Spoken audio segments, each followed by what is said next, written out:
back to more cake. Yes, ma'am. Badass edible art. I'm your girl Jelena, and this week I'm going to show you how to make this chalkboard effect on a cake. Isn't she cute? Last week I showed you guys how to make the perfect buttercream, which was this tier. And remember I told you I wasn't quite finished, that this was a two-part tutorial. Well, here we go. Don't forget to like and subscribe and hit that notification bell down below so that way you can be notified every time I do a new tutorial. Let's get started. For the chalkboard cake effect, what you're gonna need is, first you're gonna need your black covered fondant tiers. Now I'm gonna do mine in dummy cake. You can do yours in real cake. The only thing that I would say if you're gonna do yours in real cake is make sure you take your cake out of the freezer in enough time and put it in the fridge so then it could dry off any of the condensation. And then that's when you want to do the chalkboard cake, when your fondant is nice and dry. What else you're gonna need is edible white paint. And the one paintbrush I'm gonna use is actually this fuzzy one. Here, I have this one. Isn't it pretty? And also I have some white food color powder. And then just some little extra things I have. You may not need them. I have a circle cutter to make an impression on my cake. And then I have this kind of pointed sculpted tool that I'll be using. Any pointed sculpted tool can work for what we're gonna do. And lastly, I have my templates. So I'm going with these cute little initials, K and J. Who can that stand for? Could it be Ken or Angelina? Aren't we cute? Anyway, so I have these initials I drew out. And then I have this template of this cute little banner. One of these ways that it goes. Of this cute little banner. You guys can find free access to this banner. The link is down below. You can download it. It is all yours to have. Along with other templates that you guys can use. You see them here on the screen? I made those for you.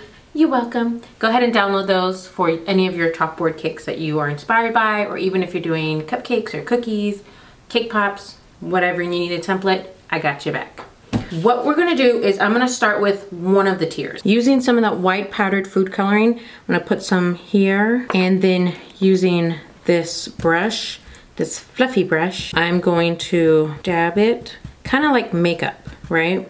I'm gonna put a little bit on my brush, and I'm actually going to start in the back area, which you see I've already started, but I'm gonna start in the back area and just slowly make round rotations all around the cake, just to give it that ashy look, right? Because in order for it to look like a chalkboard, it needs to look a little bit ashy, you know what I mean? Just a bit, a wee bit ashy.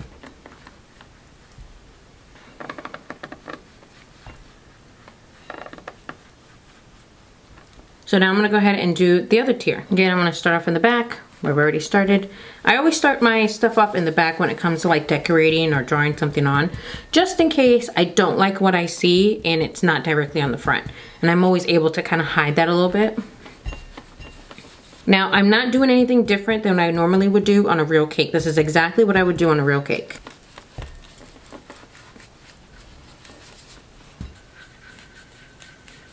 Now on the bigger tier, I'm gonna actually do my initials, the K and J here, and then it will have like this open wreath coming around it. It's open on the top, and then it's just gonna come up really pretty with the edible white paint. But I don't wanna mess up, so that's what this little template stencil is for me to be able to trace over this to make some indents into the cake, so that way when I go back with the paintbrush and the edible paint, that I'm following the lines and the guidelines that I've already put there, right? So I'm gonna go ahead and just trace this very carefully. Same thing if it's a real cake, you wanna be careful. You don't wanna push too hard because then you're gonna like pierce the cake. That's, you know, that's the noise of piercing. Now before I trace my initials, I'm gonna use this circle cutter to make impression into the cake. So that way I can have a guideline to where this wreath is gonna be at. Pressing firmly, but not aggressively. Hey, do you like that description? Firmly, but not aggressively. You can kind of see here in the camera some of the marks I made. You guys, it may not show well on the camera, but now you can also see the circle that I made using my circle cutter. And then inside has these little indents from the K and the J. Now what I'm gonna do is I'm gonna go ahead and get the other cake and start tracing on my other stencil design on that one as well. I want to give a giant shout out to all of my patrons. I really do appreciate you from the bottom of my heart. You don't understand how much it is so hard to get people to see what you're trying to do out here and create a platform that you can give back to other people and have people have your back at the same time. So I appreciate all of you who have my back. And if you want to become a patron to get your exclusive tools and stencils and tutorials and pricing guide, I give a pricing guide, go ahead and become a patron of mine. It's at the link below. Because of you, I'm able to create tutorials like this one for all of you. I also want to give a big shout out to everybody who signed up for my HBIC classes this year. If you haven't signed up, you need to. They are hands-on cake decorating classes, also hands-on business/pricing classes, so I can get you ready to start your home-based bakery business in your home. Duh.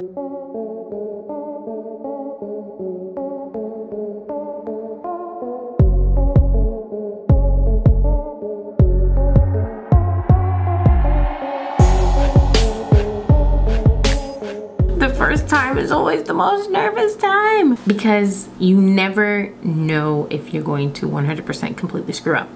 So I'm gonna go with, okay. I keep dipping in the paint. Just do it, Jelena, just do it.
So I just want to bring in these vines and the design on the top tier because I have them already on the second tier.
Okay, so now I have my bottom tier already done. You guys saw that tutorial last week. And I'm just gonna put everything together now. But I need to make sure I put some sort of support in my cake. So I'm gonna put some boba straws, and then I'm gonna put my sprinkle tier, and then I'll put my 2 chalkboard tiers on top. And my cake is done.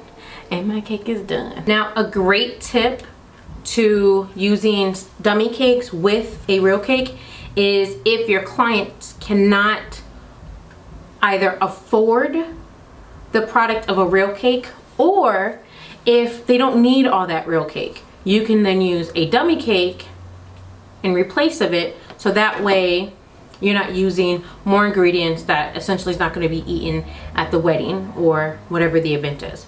Because sometimes brides or customers, they just want the height of a cake, but they don't want it to actually be all real cake. Give it a little push down. So I put a little buttercream here so that my cake can adhere to the styrofoam. Now I'm not doing anything different that I wouldn't do on real cake. I would put buttercream here if my next tier was actual still cake. Right now it's a dummy cake, so I'm still doing the same exact thing. There's nothing different.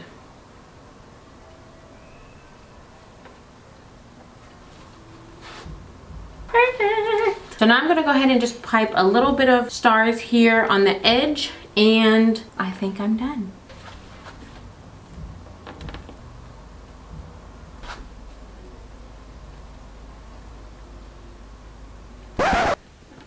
Let's get real with each other real quick, okay? Just for 1 second. Uno second, if you can allow me that. My YouTube channel is all about helping others to empower themselves and hopefully make them feel motivated enough to pick up a spatula, bake a cake, frost some cupcakes, sculpt something for one. It's never easy to create and try to put yourself out there for the world to judge you. It isn't easy whatsoever. Trust me, if you read the comments that people leave sometimes for me. But I wanted to give this shout out this week to Teresa_2728. Now, when you're just starting out, especially when I was starting out, there was nobody out there. There was no YouTube channels out here that teach you how to do buttercream anything or frost anything or fondant anything. And I've moved my business to this way to help someone, to help anyone. And that's why I'm giving this shout out to Teresa. She sent me this picture right here of her trying for the first time how to make buttercream rosette. Now, no, it's not perfect, and she knew that, but she wanted to let me know that by watching my tutorial, it has helped her pick up some buttercream and pipe a cupcake. And I want to say a giant shout out to you, Teresa, because it's not easy and it's hard, and it's definitely hard to share your work with somebody else and feel that feeling of judgment. But let me tell you something, I look up to you because that's the type of woman that I aspire to be every day of my life, and I am grateful that you trusted me enough to help you and guide you. So everybody, make sure you go over to her Instagram, show her a little bit of love and hugs and kisses, and tell her I sent you. If you create anything from my channel that I've maybe have taught you, or if you've even taken a hands-on class of mine, DM me the photo. I'd love to see it. I'd love to share it. I'd love to show other people that, see, people do get the nerve to go up and do something and try something for one. You guys think, because I'm always joking around and saying I'm a professional, and in reality, I have been in the business for 12 years, but there's a lot of things I haven't done. And on this YouTube channel, there has been a lot of first timers for me. You're the guys are the reasons I do this. Truly it is. I would not be making these tutorials if someone didn't tell me they needed the help. So thank you. Isn't she pretty? She's like filled with sunshine and beauty mist. I do feel like there's something missing. There we go. Perfect. I feel like she's just like, what's that song? Who can make a sunrise? It's so bright, it's so beautiful. It's like the perfect amount of vitamin C that you need. Like, I love it. I can see this for a spring wedding, a summer wedding. Just completely and utterly gorgeous. Aren't she, darling? She's so gorgeous. So I can't wait to see what cakes you do. Hi. What am I doing? Well, let me fill you in. I finished that tutorial. I was like, this is beautiful. And then I was like, I need to set it in the fridge because I need to film in a couple of days to finish this tutorial, the one you just watched. And I go to put it in, and this beautiful, gorgeous, tall glass of fuchsia milk cake stand hit the bottom of the fridge, and the cake went sliding, okay? Sliding, like out of control. It tipped forward, and all those beautiful rosettes down here just scraped right along and all messed up. And yeah, it was a mess. So I've had to scrape all the buttercream off and redo it now.